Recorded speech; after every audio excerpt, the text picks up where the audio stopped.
पुण्यातील नानापेठ या ठिकाणी विसर्जनच्या पूर्वसंध्येला या ठिकाणी गोळ्या झाडून एका 19 वर्षीय तरुणाची हत्या करण्यात आलेली आहे। त्याचबरोबर जर आपण इथं बघितलं गँगवॉर समोर आलंय।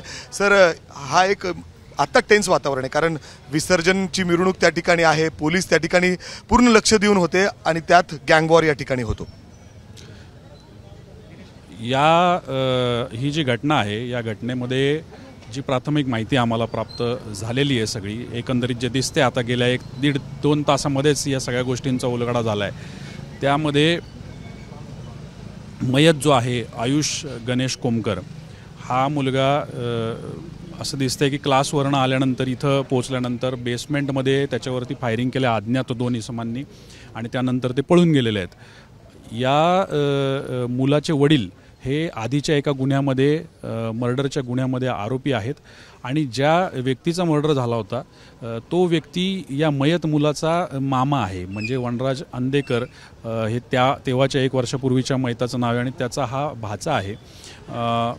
असं जरी असलं तरी पोलीस प्रत्येक बाबींचा विचार करून या केसमध्ये या गुन्ह्यामध्ये चौकशी करत आहेत, तपास करत आहेत। फिर्याद दाखल करण्याची सगळ्यात महत्त्वाचं फिर्याद दाखल करण्याची प्रक्रिया चालू आहे। त्याच्यामुळं एकदम आतताईपणे कुठल्याही निष्कर्षाला उडी मारून मी इथं संभाषण करू शकत नाही। ती सगळी प्रक्रिया जी आहे ती योग्य पद्धतीने होईल आणि जो कोणी या गोष्टीला जबाबदार असेल त्याला कुठल्याही माणसाला अजिबात सोडण्यात येणार नाही। सर त्याचबरोबर जर आपण बघितलं तर कशा पद्धतीने सीसीटीव्ही फुटेज आतापर्यंत काही हाती लागलंय काय, फॉरेन्सिकची टीम या ठिकाणी दाखल झालेली आहे, कारण सध्या इथं टेन्स वातावरण दिसते। सर जी घटना घडली आहे त्यामध्ये प्राथमिकदृष्ट्या 2 जण येताना दिसत आहेत, परंतु यामध्ये अधिक लोक निश्चित असणार असं आम्हाला वाटतंय आणि त्याबाबत सुद्धा आम्ही तपास करतोय। तपासाअंती जे सगळं होईल ते आपल्यासमोर येईलच, परंतु सद्यस्थितीमध्ये पोलीस यंत्रणेला त्यांचं काम हे व्यवस्थित करून देणं गरजेचं आहे। त्या पद्धतीने आम्ही आमचं काम करत आहोत, आम्ही आमचं कर्तव्य करत आहोत।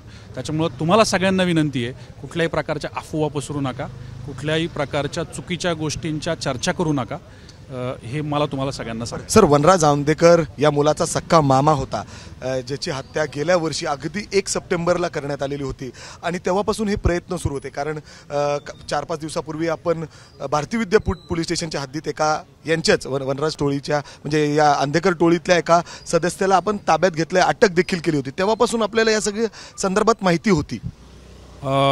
अगदी बरोबर आहे तुमचं म्हणणं आणि त्याच्यामुळेच अशा काही घटना या घडण्यापासून पोलीस यंत्रणा कायम प्रयत्न करत असते, दिवसाची रात्र रात्रीचं दिवस सगळं एकत्र करून काम करत असते आणि म्हणून आपण टाळू शकलोय।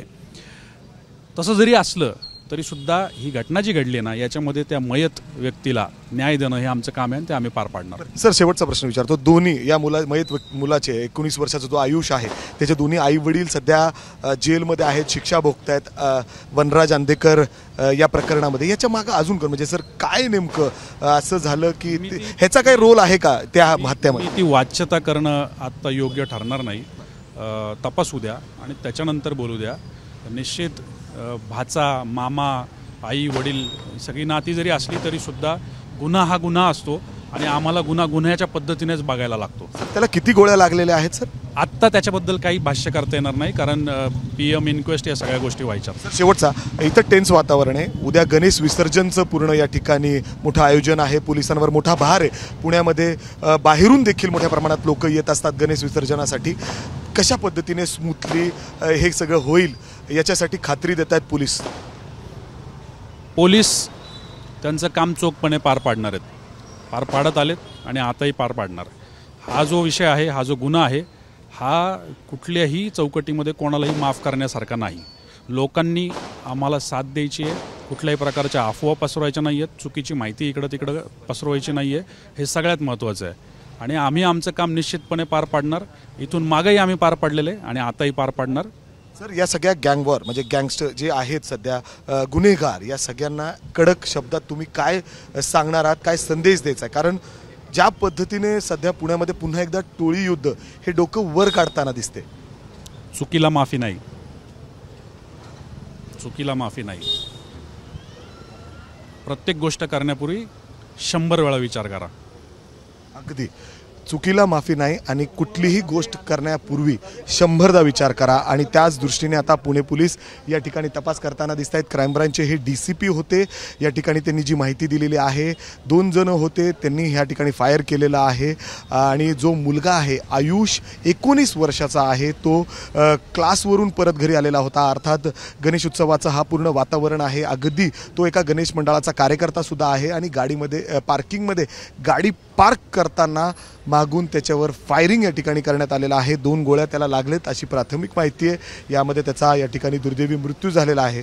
परंतु पुण्यात गणेश विसर्जनाच्या पूर्वसंध्येला अशा पद्धतीने टोळीयुद्ध गँगवॉर पुन्हा एकदा समोर आलंय.